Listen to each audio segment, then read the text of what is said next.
урматтуу депутаттар, мен сиздерге аткарылбас убадаларды бергим келбейт.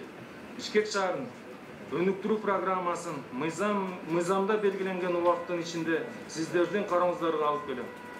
Ал программага коалициялык көпчүлүктүн да, оппозициялык фракциялардын да, шаардык кеңешке өтпөй калган партиялардын да сунуштарын киргизүүгө аракет кылам. Менин Бишкек шаарында гана эмес, жалпы эле Кыргызстанда эч кандай бизнес кызыкчылыгым жок. Мен эч качан бизнес жүргүзгөн эмесмин, бизнес жүргүзөйүн деген оюмда жок. Мен шаарга иштөө үчүн гана келдим. Сиздер ишеним көрсөтүп, шаардын мэри кызматына ашараңыздар.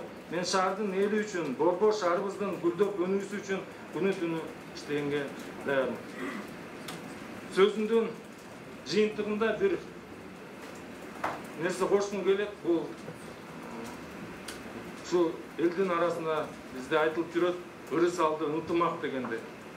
Буруса ынтымактын арты менен биз Бишкек шаары үчүн ырыс кешиктүү команда болуп беришибизге мен чоң тилектешмин. Рахмат.